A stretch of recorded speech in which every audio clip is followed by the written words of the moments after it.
Welcome, everyone, to another episode of the Powerhouse Podcast. I have to tell you that I am beyond thrilled, beyond honored, beyond excited with my guest who is going to join me in the ring today to go a few rounds. Not only do I admire this man's work, on every level, even before I had an opportunity to get to know him and play in space with him, I have truly just held him as one of my mentors.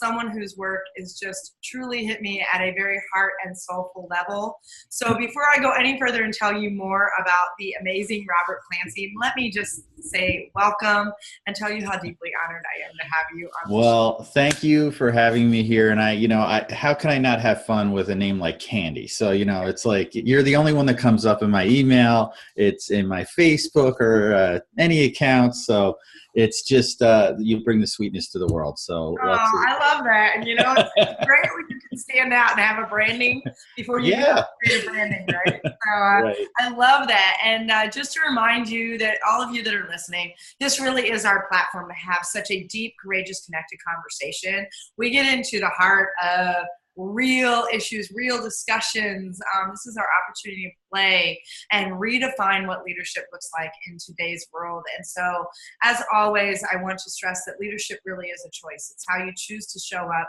It is how you choose to serve others, and it's how you choose to take that personal responsibility in that space. So let me, as you take that on and start your journey with us today, let me introduce my guest, Robert Clancy. He is a creative visionary, #1 best-selling author. I'm telling you, this man has amazing books. Spiritual teacher and co-founder of Spiral Design Studio, LLC. At the age of 19, Robert had a divine spiritual experience that altered his life in profound ways. In 2012, he created the Robert Clancy Guide to the Soul Facebook fan page, where he shares his divinely inspired thoughts, now followed by over 670,000 people worldwide. He is a sought-after speaker, presenter, and guest. He is also a regular contributor and weekly guest on LA's KABC Radio's syndicated late-night health radio show. His latest book, which truly is in my top 5 of best reads ever, Soul Cyphers, Decoding a Life of Hope and Happiness, is just beautiful. You have to grab a copy. Was released in October 2017 and quickly became an international bestseller. Robert recently completed his filming of an episode for a 2018 season of the Emmy award-winning Dr. Nandi Show, which reaches over 300 million people on major cable and satellite television networks such as Discovery and ABC. This man is brilliant, he's heart-centered, and he's here today sharing some of his journey. Welcome again, Robert, to the show. Well, thank you for having me on today. This is awesome. So I'm really honored to be here, and even more honored to have met you in person, because you were on one of my leadership summits, the Conscious Leadership Summit, back just a few months ago. And then we were there in person, and there's nothing like that energy when you are actually standing next to that person, and you are a beautiful soul. So it is amazing to have that connection. Thank you. I deeply appreciate that. And so I'm curious, let's jump in a little bit. You had, and I know you talk about this in your current book right now, which is Soul Cyphers, and it is really decoding a life of hope and happiness. And there was a major turning point, I would say actually a definitive act of divinity that happened in your life at the age of 19 that, fast forward a few years. It wasn't until just recently that you started to step into a space to really talk about that experience. And so shed some light on what that divinity moment was and how that's impacting the work that you're doing now. Well, I am probably the most logical person you're going to meet on this planet. I am a ones and zeros person. I am a programmer, and I got 100 on a logic exam. And not only that, but I got 100 in the course at college around that time. So, I am totally logic, science-based person. What happened was my life had fallen apart at 19 very quickly. I was in probably I think it was the second year of college, or right around, the first, second, third semester. And I had several friends commit suicide. And then several others were killed in car accidents. My mother was having a nervous breakdown. My dad was drinking again. So there was just like no support. And then the last thing that I had left was my girlfriend broke up with me. And we've been together for several years. And then I found out a lot of things were going on behind my back. And I just had my heart ripped out. Like everything just went. And I stopped caring. And no one knew I was struggling. That's the thing. I was really good at hiding it. And I was mixing prescription drugs and alcohol. I don't even know why I'm still alive. Like literally, I literally drank a whole bottle of scotch and ate 2 boxes of Sudafed, and then I'm still here. So, I was saved for a reason. And then there was, at my work, a waitress came by and she worked in the restaurant I worked in, and she pulled me aside at the end of the night. It was probably about 10:30, 11 o'clock. And she said, "Come here. I know what you're doing and you need to stop or you're going to kill yourself." And I tried to deny it. And then I broke down, and she essentially saved my life because she told me to put my hand out. And then she put this little trifold brochure in it, and it said how to meditate. And she put her hand on top of it and said, "You go home and do this. This got me through some difficult times in my life." And being the logic person that I am, I went home and I sat down, I read this thing, and I was sitting at the edge of my bed, and I yelled out or talked. I said, "If there's a God, I need to see something tonight, or I'm done. And if you exist, I need help." And I started the meditation.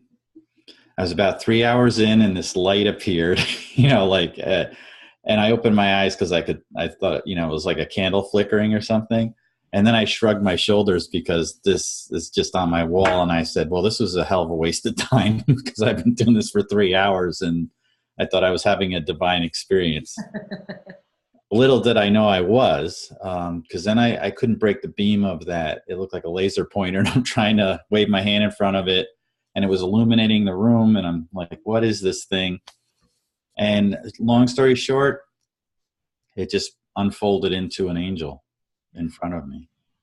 And I know what I saw because this was there for almost an hour. I went nose to nose, like I think she kissed me, like it was in a ghost-like form. It came right at me, and it's right in front of me. And I know I was healed from that. And I was touched in the forehead and plugged into all of heaven and love and everything. And I've never been unplugged. Here's the kicker. I didn't tell anyone until pretty much, a few people I told along the way, but I didn't even tell my own parents until 2012. This is nearly 30 years later. I've just lived and observed people and the beauty of this place we call Earth, and watched things with that knowledge of every act of kindness matters. Sharing a simple smile creates the light in the universe that can save someone. And then the beautiful words come into me every day. And that's what I started posting on my Facebook page in 2012.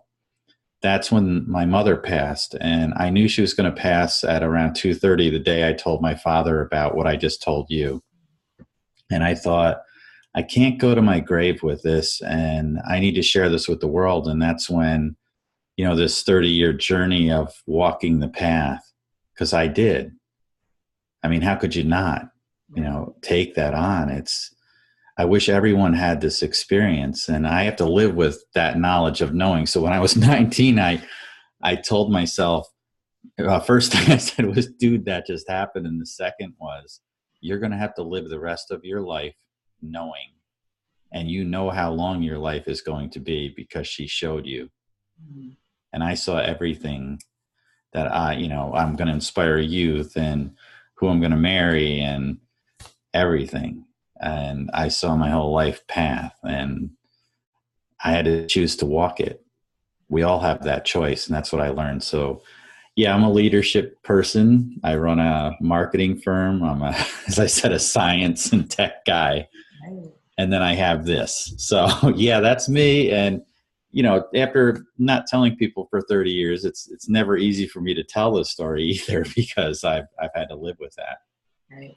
And I mean, first and foremost, and I have read the book that tells the story as well in there, and found myself, I was on a plane traveling, and as an engineer who has a very logical, analytical brain as well, and has had my own journeys and struggles through some of those divinity moments and things that maybe I didn't either want to pay attention to or saw later on, found it really compelling to stand in a space not only of your vulnerability and your transparency around what that story was, but also your journey and your path since that story. And I think that that space of taking that responsibility to know that you've been given a gift, to have that insight and to see that can be very heavy sometimes, or it can be a space that can shut you down and turn you off. And like I said, I've had some experience of my own, and I think about, I was always given the tool to what I call cathartic writing.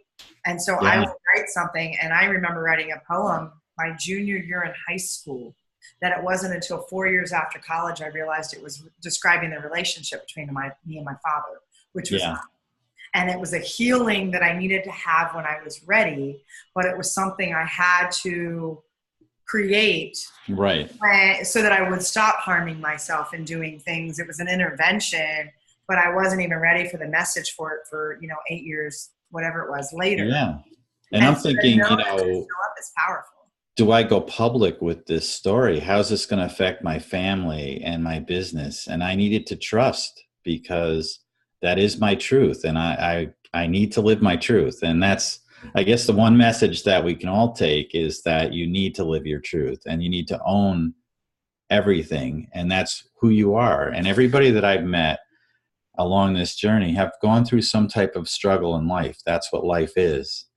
It's a learning. And I have information that I get, something happened on December 1st, 2012, where the rest of the doorway opened for me, and I see God's math on everything. Like, I can look at a fire extinguisher and be inspired, and words will come from the word pressure, and it'll be, when you feel the weight of the world upon you, know that love holds up anything, as long as your faith does too.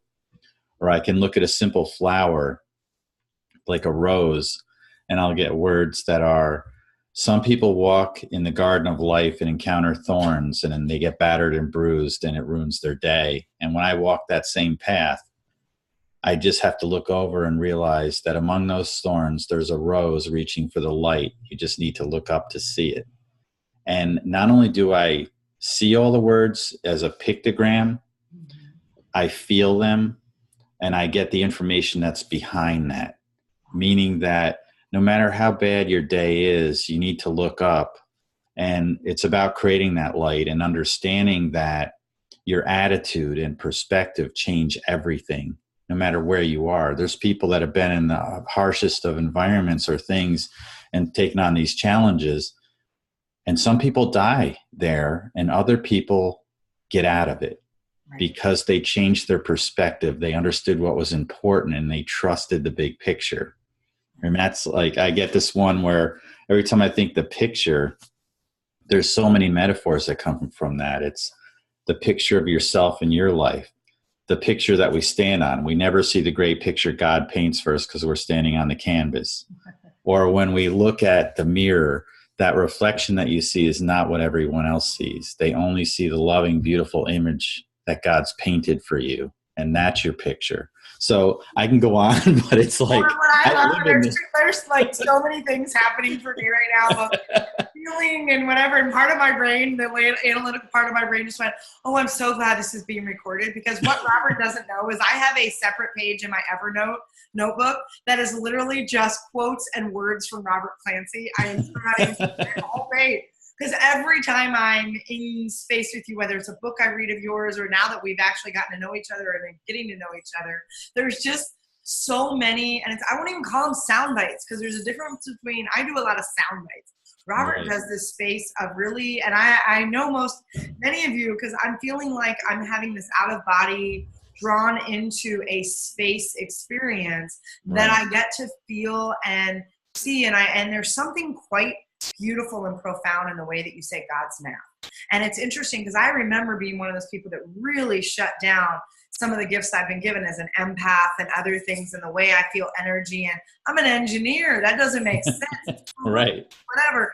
And then understanding that it's physics, it's actually universal physics. And when you look at energy and the space of God's math, and you start to see symmetry and math, the way that, I mean, patterns, there's patterns in everything, first of all. And yes. when you see rhythm and when you see patterns, and it amazes me when there's schools that want to pull out art and music, when I think, you wonder why your math scores are so low, because those patterns, and then they start in everything that is around us in nature and in I'm also a martial artist, and I look at just the math in martial arts too, because I'm beginning to see how everything goes together. A few years ago, I got my 5th degree black belt in Chuntu Kwan Aikido, and I'm getting close to testing for my 6th degree, which is, you know, you're in the. By the way, as someone who does martial arts, I'm just putting that out there.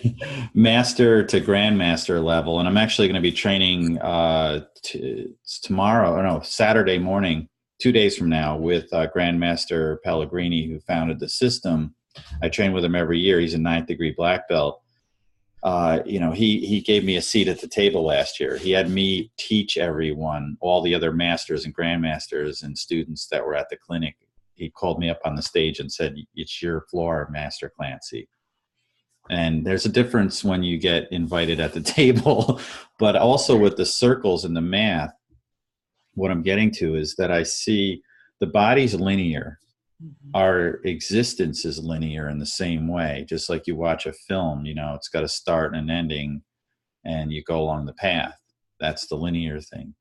But when you incorporate a circle into whatever the technique is, it disrupts that, and you take the balance. So it's about balance. It's about balance disruption. And what I've learned is that the body retracts from pain. And as a martial artist, I apply some pain to the opponent to have them go down or be moved away from me in some way, right? I can move that energy. And the more energy they give me, the less I have to do to make something happen. It's like having a train come at you at 100 miles an hour, and I switch the track and point into a brick wall, or even worse, direct that train back into itself. What happens to the train? Yeah, right. So that's the circle. But also, we're designed to avoid pain. So when you have somebody in your office space, you know, your brain has already processed there's something wrong with Jan or Steve or Joe or Sue, and they're having some type of issue. And what do you do normally?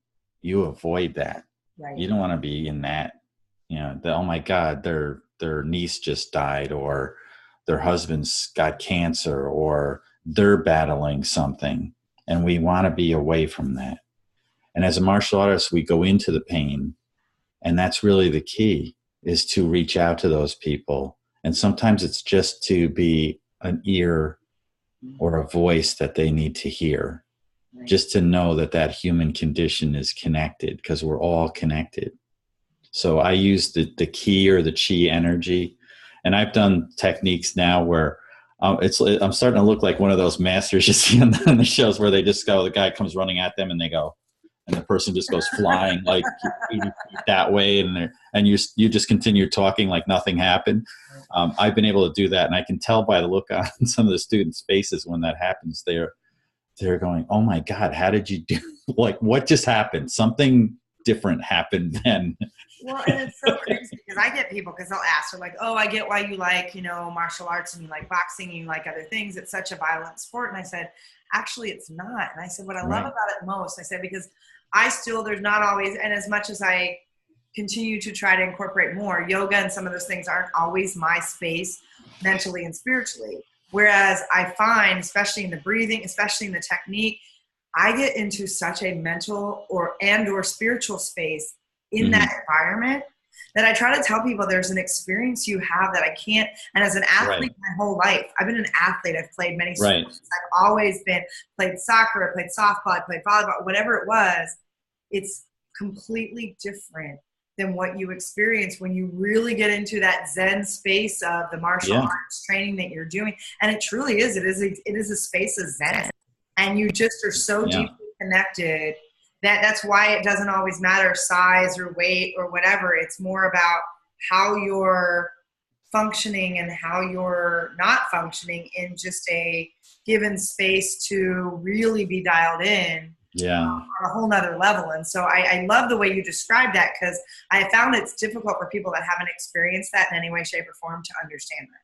Well, my thing is we teach them to be, even the more loose you are in the technique, the more effective it is, the more relaxed you are. Right. So when I first started, and I also have my 4th degree black belt in Taekwondo. So I didn't just get one 4th or 5th degree, because of course, I had to do 2 at the same time because I'm crazy. But the fact is that when I first learned, my first sparring match, you're really tense. You just, and you tighten up, and that's when you get injured and things happen. But the more fluid I am as I went on, and the more relaxed, you're just like, oh, this is fine. This is like a little chess match. We're just dancing. Exactly what it is. Yes. And I really enjoyed that aspect. And then I went on to the Hapkido, which is really just about all the energy, and it's a melting pot of all the different martial arts. So it's an amazing, it's called combat Hapkido, but there's really no combat. It's like avoiding combat is really what it should be called. But it's an amazing system because it's a melting pot of all the other martial arts, which is kind of Bruce Lee's philosophy of bringing all that in and just using the energy. And, we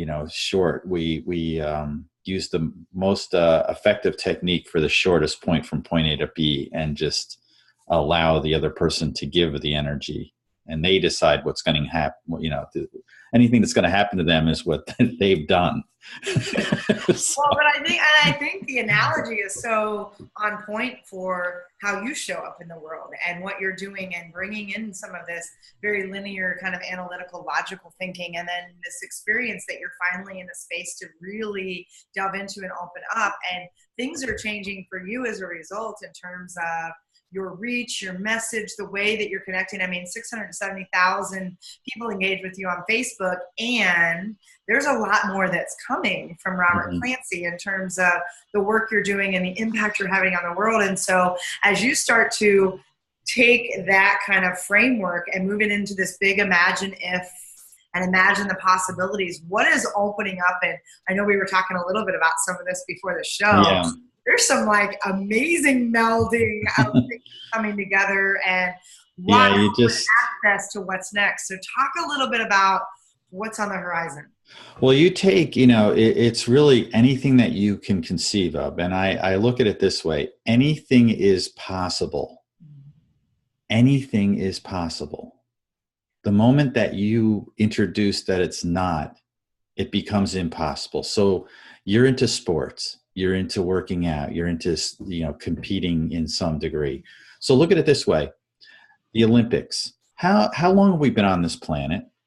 And they had a barrier. Nobody could run the mile or a kilometer or whatever faster than X until someone did. And now that's nothing. Everyone has to meet that, right? Why weren't they able to do it before? It's mindset. Do you think our physical bodies have changed, in that sense? Well, that ain't no worse with our diets and everything else, right? There's more limits. It's probably worse, yeah. Than not. So why was that? It's a blocker that somebody placed. So when you place a limit on yourself, you are limited.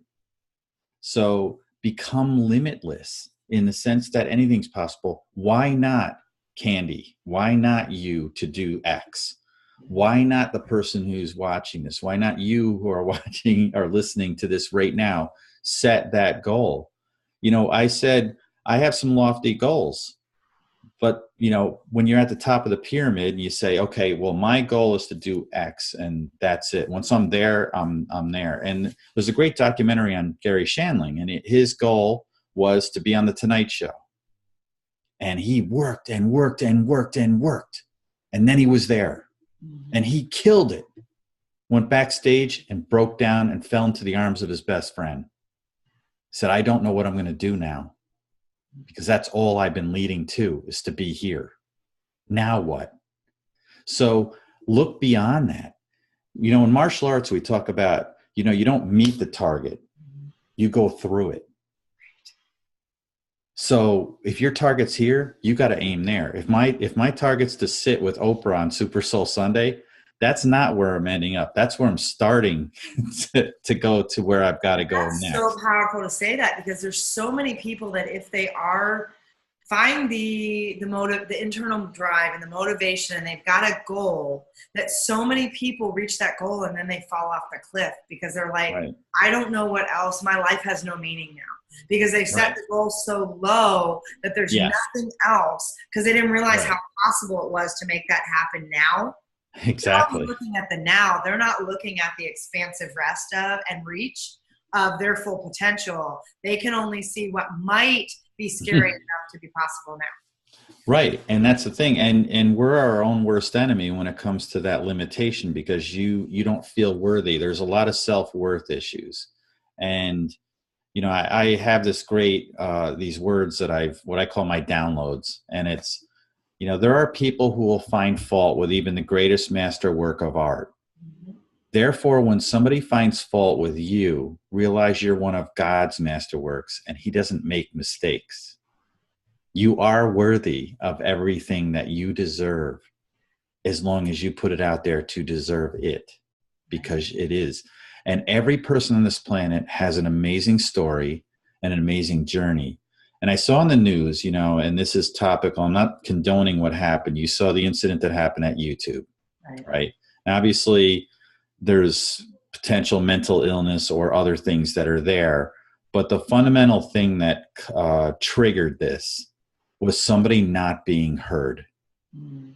If you really look at it. And I try to have a different perspective on things than rather there's an evil person who did an evil thing. And, and this, I try to really look at what's at the heart of it, but also the light that's there. Because I mean, there were amazing people that helped each other during any of these types of incidents like that. Mm-hmm. But there's so many people that feel like they don't have a voice and they're not heard. And when you realize that you are, because God is always listening, that's the key. And I'm not overtly religious in some way, which is kind of the funny thing, but I understand that. And I also understand the first thought that I had after that experience was, I am the luckiest person on this planet. And then I realized we all are, because we're all held. Yeah. Because something alone, bigger than us that cares, right? And I smile when I'm alone because I realize I never am. And I just bring that to myself in the gratitude of everything. And yeah, I don't have a perfect life. I've had many challenges. My best friend just passed away. Having a perfect life, is that really what we're striving for? Then it would be boring. There's nothing for us to appreciate then. If everything were perfect and there was nothing for us to, then we're no different. Then there's no experiential piece of why we would be on earth. We're just, it doesn't, there needs to be something to have that appreciation, that gratitude.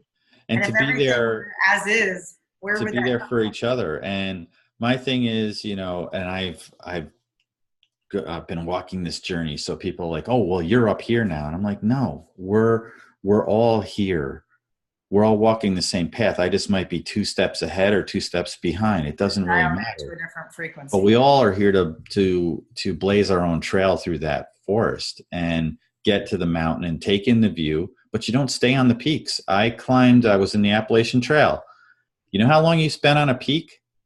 If you want to get back, if you want to get back, right, you're taking enough time to look at the view, and then you figure out how to get off. Because the longer you stay on the peak, guess what? You don't go anywhere, and you don't get back. And I had a timetable. I did 22 miles, 5,000 feet in like this, from like 6 a.m, and I made it back for dinner. It's 12 hours, 4 peaks. And I ran out of water. It started getting humid. They told us it was going to get cold up there. It didn't. It got extremely hot, and I'm above the tree line. There's no shade. I sat on the peak and I timed it. It was like 2 to 3 minutes. I'm like, because if I sit here for 4 minutes, that's 4 more minutes that I'm going to be trying to get out of here. and I got to keep moving. Hot and dark and the this and yeah, I mean everything has a rhythm, right? And right, and there's nobody coming. Yeah, and has a perfect rhythm and a perfect harmony. Right. That follows. The problem is we keep trying to intervene and adjust and correct what's already in natural balance with itself. Yeah. Listen and tap into that instead of trying to figure out how is this going to happen? When is it going to happen? Why or why not? Instead of opening up ourselves to say it's already in perfect balance. And I thought, as I was out there, I ran out of water and I was getting worried because I was dehydrated. And my son I gave him the last bit of water that I had, and thought, you know what? As I was walking, because you get separated, I stopped and I didn't realize all the beauty that was around me. And I started just using that to motivate me. What's going to be around that next corner? And I thought, there's got to be water here somewhere. God's going to get that for me. So I didn't worry. I get to the trailhead and there's a guy who says a quarter mile that way, there's a spring. You might, if you don't have a filter, you can take your chances drinking it. You might get sick, but it's better than nothing. And we said, we're just going to go for it. And we went there. There was a guy there with a filter. Of course. And it was the best water I've ever had in my life. And I thought, just got to trust. You do have to trust. And that's the thing that I think is such an interesting word. It's one of those spaces that for me personally, I believe that word's an absolute. You either trust or you don't. Right. And I think people say I stand in my faith, and I'm not an overly religious person either. In fact, I'm not religious. I'm very spiritual, and there's a huge difference. And I talk about, if you have faith and you have trust, there's no question in between. It is, you just believe that if this is the direction I'm supposed to go, if this is the dream, the fire, the purpose, the passion, whatever is lifting me up every morning to wake up and say, this is what I need to do, trust you will be given what you need to make that journey possible, right? I always laugh because when people say, like me, I say I'm not that religious, but I'm spiritual. I don't think a religious person can say I'm very religious, but I'm not spiritual. That is true. And that's always like the box that frame fits in that just doesn't. Yes, but that isn't okay. It's interesting when you hear something that someone says something like that, because I remember. Yeah, I apply logic to everything, and it's just. I do too, and I remember because Brendan Burchard once said, he goes, "I don't understand why people say it's easier said than done. There is nothing on this planet that's not easier said than done." He goes, "I'm going to walk over here. It's much easier for me to say it than walk over here." So every time I hear that phrase now, it really makes me laugh. And so now whenever I hear the phrase, "I'm not really, but I'm spiritual," I'm just going to remember this. And like, seriously, forevermore, that will be a new brand. Yeah, you got a new paradigm shift there. It's a new perspective. And that's when I was thinking about it too. I'm like, well, then I guess I am religious, so it's fine. Right. I mean, in your own way, right? Because you have different contexts that you play in. And so very interesting. So tell us more about what's coming down the road. Tell us for you what you're working on right now, how people can engage with you in this space. Yeah, I've got a television show coming up, and it's on. It's with iLaunch Global, and that is cable television. It's on internet, and they have an app, so it reaches all around the world. So you can definitely view the show somewhere. It's going to be on Holyfield TV and She TV in certain markets on cable.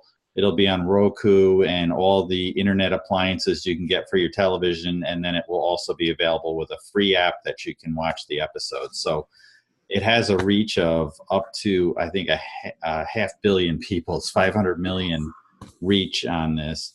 It is called Mindset Reset Show, and it is with my wonderful co-host, Lisa Winston. We just interviewed Dr. Joe Vitale from the movie The Secret, and he's got, I don't know how many best-selling books. He's probably written like 57 books. He's been in like 20 movies, and he is going to talk about the mindset of money and really what that is. We have William Arntz and Deirdre Haid, who are the producers of What the Bleep Do We Know, the movie, and they came out with a new book called The Not So Little Book of Surprises, which I know those words written in there came from the other side because I get mine from there too. And Deirdre is just an amazing light in this world. She's a modern day mystic.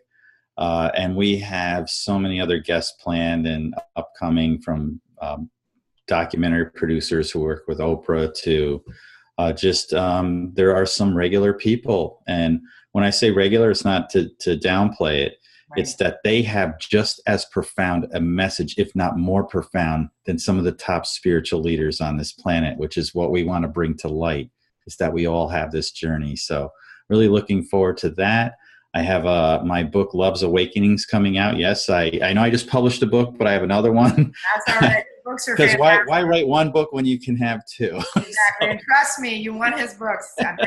This is a book, it's all poems, and they're almost like mantras that are what I call from my downloads. So a simple one is, grace is given, your heart is forgiven.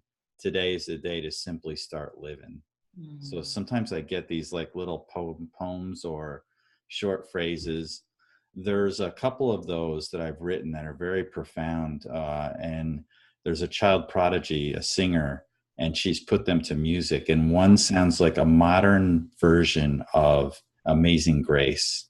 And she can just take any words and put it into music. And she took these poems and turned them into songs. Wow. And to hear them sung, it just blows my mind. So I have that.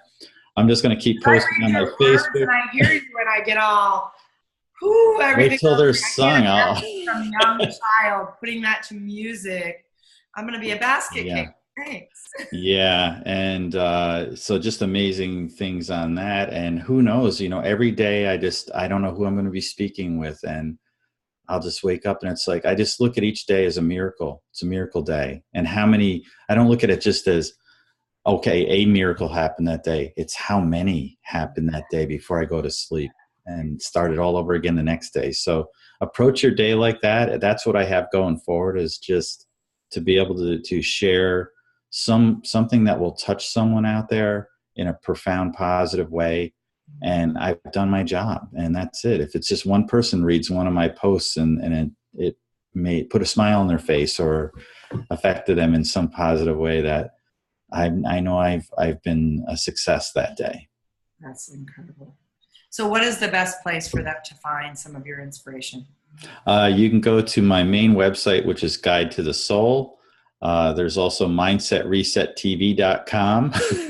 that we're just, I put the preliminary website, just went up today with the trailer for the shows on there. We also have soulcyphers.com. That's my book. So yeah, I'm wired. On my main site, Guide to the Soul, that has links off to all interviews and all my social media and everything. And then, of course, Spiral Design is my main marketing firm company. So you can connect with me and find me in any one of those places. Really go into Google and type Robert Clancy. I guarantee he's like on the first 3 pages of Google. And it's Clancy without an E. It's C-L. Right. That's the French version, the Clancy, if you put the E. And so you look him up, I'm not kidding. And truly, there's a part of me that, like, my inner little kid in me, my inner child, is so giddy because I have admired this man for so many years. And like I said before, I even had the opportunity to play in a community and space with him. And so when I found out that got to happen too, it was like, holy cow, this is so incredible. And every time I spend time with you, the more I learn about you, the more I get to interact with you, the more I just absolutely love who you are, what you do. And so thank you so much for being here. Well, thank you. It was a true honor to be on the show and to share light with you. And that's really what it is. And we just got to keep doing that. You just have to keep putting things out. And yeah, I get whatever I start, I finish. And that's the key to life, is finish it. Yeah. Finish everything. So that was going to be what I was going to ask you. If you could leave our audience with one of your words of beautiful wisdom, what would you like to leave this audience with? Well, the one thing is that I've learned about light is that it reaches every corner of the universe. And think about the light that you share with the love in your heart and the reach that has, because it's the same. Wow, that's beautiful.